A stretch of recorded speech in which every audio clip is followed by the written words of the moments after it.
ఏమైంది జాను, ఎందుకు లేసావు? నాకు భయం వేస్తుంది.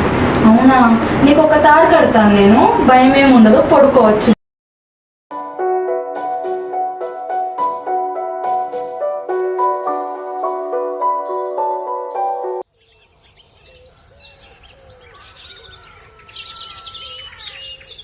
అక్క గేమ్ ఆడుకుందామా? ఈ గేమ్ ఎక్కడుంది? అమ్మ కొత్త గేమ్ కొందు. కొత్త గేమ్ ఉందా? ఏంటి తాడు కొత్తగా ఉంది? నాకు నిద్ర పట్టేసింది అక్క, తాడు కట్టింది. తాడు కట్టుంది. నీకు ఒక కథ చెప్పాలి దాని మీద. ఆ కథ చెప్పాక మనం ఈ గేమ్ ఆడుకుందాం, సరేనా? పూర్వం రమాపూర్వంలో వెంకయ్య అనేవారు నివసించేవాడు. వెంకయ్యకు కళలు, మంత్రాలు మొదలైన వాటిపై నమ్మకం ఎక్కువ ఉండేది. వెంకయ్యకే కాదు, ఆ గ్రామంలో చాలామందికి మాయలు, మంత్రాలపై నమ్మకం ఉండేది. ఆ గ్రామంలో శబరయ్య అనే ఒక మంత్రగాడు ఉండేవాడు. గ్రామ ప్రజలు అతని వద్దకు వెళ్ళి అతని చేత తాయెత్తులు కట్టించుకునేవారు. ప్రతిఫలంగా అతనికి కొంత ధనం ఇస్తూ ఉండేవారు. శబరయ్య వీళ్ళ అమాయకత్వాన్ని అలుసుగా తీసుకొని వారి వద్ద నుంచి అధిక మొత్తంలో సొమ్మును తీసుకునేవాడు. ఒక్కసారి వెంకయ్య అడవికి వెళ్ళి కట్టెలు కొట్టాడు. అలసిపోయి అతడు ఒక చెట్టు కింద నీడలో నిద్రపోయాడు. నిద్రలో అతనికి ఒక కల వచ్చింది.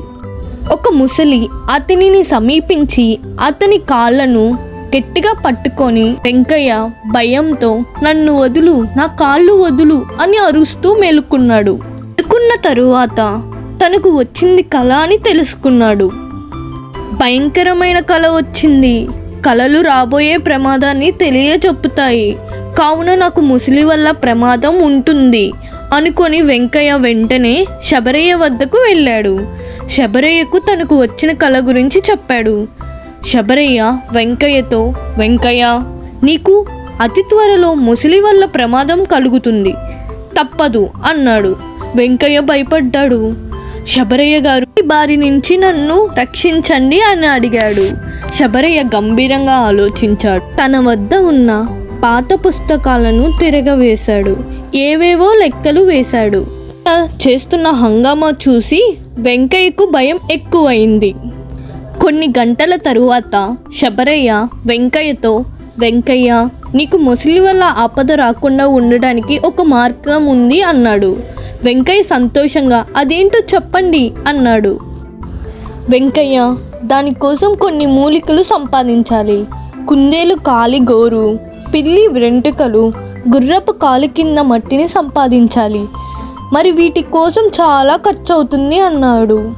"ఎంత ఖర్చైనా పర్వాలేదు, నన్ను ఆపద నుంచి రక్షించండి" అన్నాడు వెంకయ్య. 500 రూపాయలు ఖర్చు అవుతుంది అన్నాడు శబరయ్య.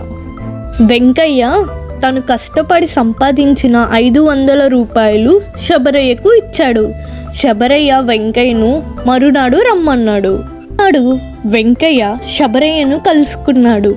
శబరయ్య వెంకయ్య చేతికి ఒక తాయెత్తు కట్టాడు. వెంకయ్య అనేక రకాల మహిమగల వస్తువులను కలిపి తాయెత్తులో ఉంచాను అని చెప్పాడు. "రాత్రి సమయంలో నీకోసం అమ్మవారిని పూజించాను. ఈ తాయెత్తు నీ చేతికి ఉన్నంత వరకు నిన్ను ఏ ముసలి ఏమీ చేయలేదు. అయితే నీకు ఒక నియమం పాటించాలి" అన్నాడు శబరయ్య. "ఏమిటది?" అడిగాడు వెంకయ్య.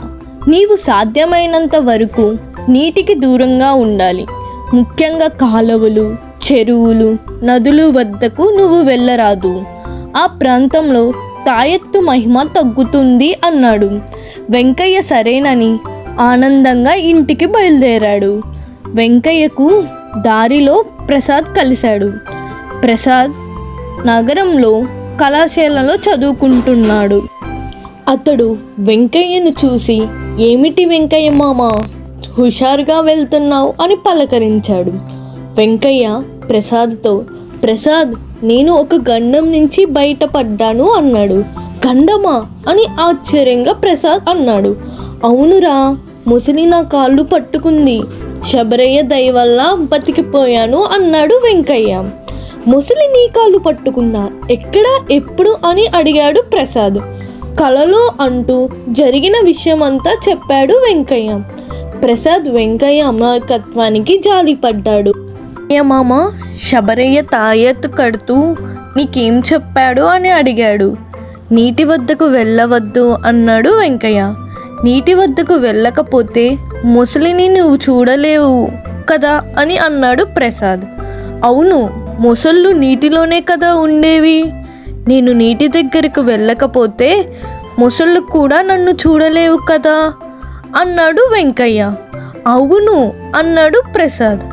అయితే నీటి వద్దకు వెళ్ళకపోతే ఈ తాయెత్తుతో పని లేదు కదా అని అనుకున్నాడు. వెంకయ్యకు తాయెత్తు వలన ఏ ఉపయోగం లేదని తెలిసింది. కళలు మన ఆలోచనలకు ప్రతిరూపాలు. దానివల్ల భవిష్యత్ తెలీదు. కళ కేవలం ఒక భ్రమ. కళల గురించి భయపడడం వలన శబరయ్య వంటి మంత్రగాళ్ళు మోసం చేస్తున్నారు అని వెంకయ్యకు తెలియజెప్పాడు ప్రసాద్. వెంకయ్య కూడా ప్రసాద్ మాటలతో ఏకీభవించాడు. ఇక నుంచి కళల గురించి ఆలోచించడం, శకునాలను నమ్మటం వంటి మూర్ఖపు పనులు మానివేయాలని నిర్ణయించుకున్నాడు.